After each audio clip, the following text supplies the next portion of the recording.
Donc on va parler très rapidement de déficit immunitaire chez l'adulte. Donc quand suspecter ce type de pathologie? Donc, voilà mes conflits d'intérêts. Donc d'abord, juste un bref rappel sur les déficits immunitaires primitifs. Ce sont des pathologies qui regroupent un ensemble très hétérogène de syndromes qui sont rares, voire extrêmement rares. Ce sont des pathologies qui sont liées à un dysfonctionnement ou à plusieurs dysfonctionnements intrinsèques des systèmes immunitaires innés ou adaptatifs, qui entraînent bien sûr un déficit des défenses anti-infectieuses, mais pas seulement. Il y a le plus souvent également des anomalies de l'homéostasie cellulaire, un contrôle de l'auto-immunité et de l'immunité antitumorale. Et donc, dans ces cadres-là, il y a des manifestations inflammatoires qui surviennent chez ces patients.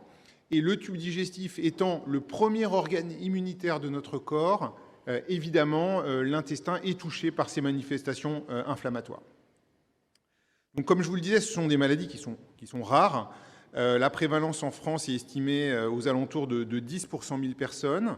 Un âge médian de début des symptômes de 2 ans. Et bien sûr, nos collègues pédiatres et gastropédiatres sont très sensibilisés à ces pathologies. Et vraiment, c'est inclus complètement dans leur prise en charge diagnostique et thérapeutique. Mais vous voyez que les premiers symptômes, dans 25% des cas, vont survenir après l'âge de 15 ans. Et donc, le diagnostic peut être fait même vraiment tardivement, et donc dans un quart des cas, c'est fait après l'âge de 29 ans. Et étant donné que ces pathologies sont relativement mal connues des médecins adultes, et notamment des gastro-entérologues adultes, très probablement, il y a une sous-estimation. Donc, l'idée de cette présentation, c'est de vous dire qu'il faut savoir évoquer ces déficits immunitaires primitifs, et également, et j'inclus dans cette présentation, les autres formes monogéniques de MICI qui ne sont pas forcément liées à un déficit immunitaire, chez un adulte qui a des manifestations cliniques évocatrices. Alors pourquoi est-ce que c'est intéressant de faire ce diagnostic? Ce n'est pas juste pour satisfaire notre curiosité. Il y a des spécificités en termes de traitement et surtout en termes de surveillance. Et puis même au-delà de ça, ça peut conduire à un conseil génétique. Donc finalement, il y a 2 situations dans lesquelles le gastro-entérologue adulte va pouvoir jouer un rôle finalement dans cette prise en charge diagnostique. D'abord, il y a des formes de MICI à début pédiatrique pour lesquelles il n'y a pas eu réellement de recherche génétique effectuée, ou alors ces recherches ont été insuffisantes. Évidemment, ces domaines de la santé et de la recherche évoluent extrêmement vite. Et donc, un patient qui aujourd'hui, vous suivez à l'âge adulte qui a 35 ou 37 ans, eh bien, il y a 30 ans, au moment de son diagnostic, on en savait beaucoup moins, les tests génétiques étaient beaucoup moins développés, et donc on peut tout simplement avoir ignoré un patient qui avait pourtant une maladie à début pédiatrique. Et puis, il y a aussi des patients qui ont une forme qui débute à l'âge adulte. Donc ici, c'est une figure issue d'une revue vraiment très récente. C'est une revue sur les recommandations de prise en charge en Angleterre, chez nos patients, chez nos collègues anglais. Et donc vous voyez qu'il y a une part qui n'est pas du tout négligeable de patients avec des défauts génétiques particuliers qui vont avoir un début de leur maladie après l'âge de 15 ans. Et donc typiquement, ce sont nous, les gastro-entérologues adultes, qui vont les voir.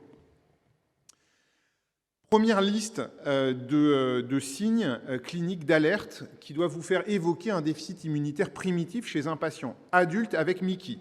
Alors j'ai fait un petit tri par rapport à ce qui est dans la littérature vis-à-vis des déficits immunitaires en général. Là, vraiment, c'est ce qui concerne les patients adultes avec MICI.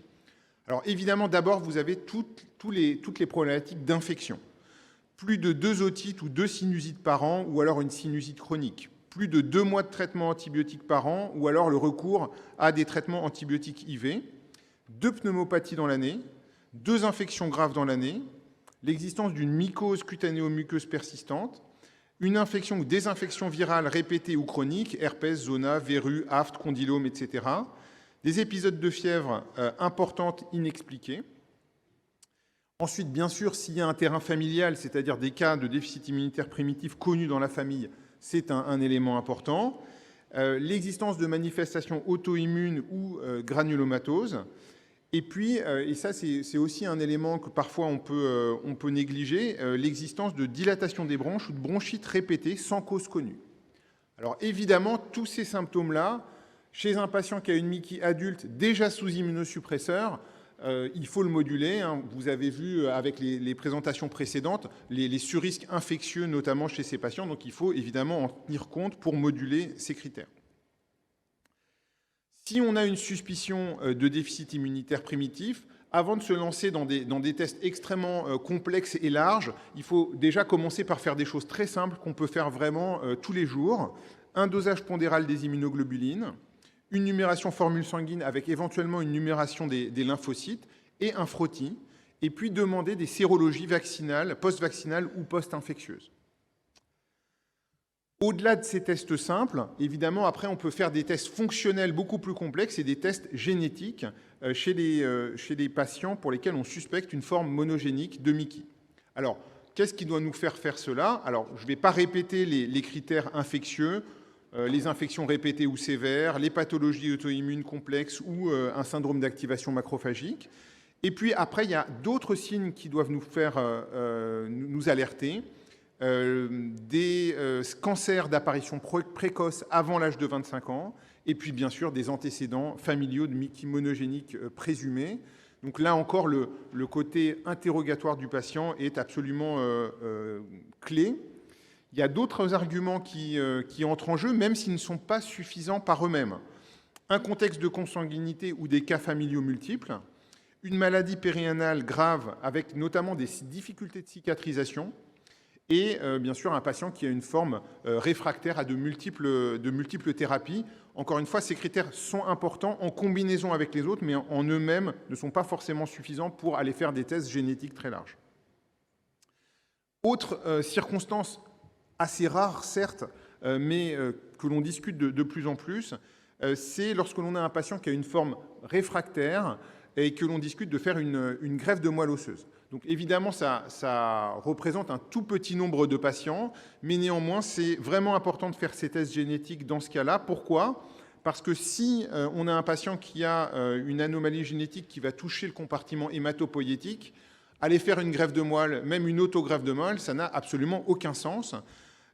Et de la même manière, si on a une anomalie génétique qui va toucher le compartiment épithélial, mésenchymateux ou endothélial, c'est-à-dire pas le compartiment immunitaire, aller faire une allogreffe de moelle, là non plus, ça va ne servir à rien, si ce n'est prendre des risques inutiles pour le patient.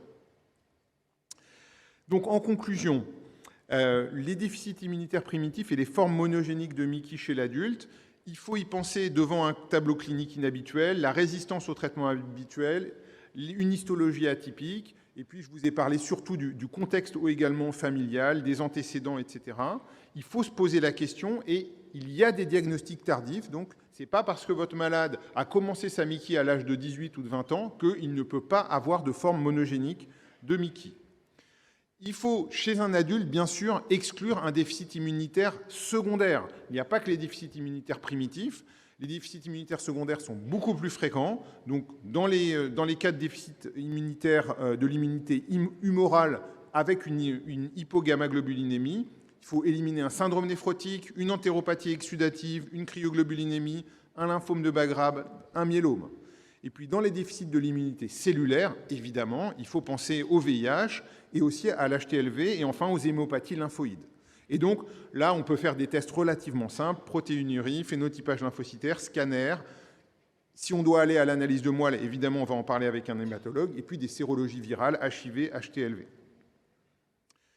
L'interrogatoire est vraiment clé, personnel et familial. Il ne faut pas hésiter à prendre le temps de faire un arbre généalogique. Souvent, ça révèle un certain nombre de choses. L'examen clinique détaillé. Et puis, ne pas hésiter à faire ce premier bilan biologique simple. Vous avez vu ce dont je vous ai parlé. Ça ne coûte vraiment pas très cher de faire un dosage pondéral des immunoglobulines et une numération des lymphocytes. Et ça peut être la première pierre pour orienter le patient vers un centre de référence pour des tests fonctionnels et génétiques.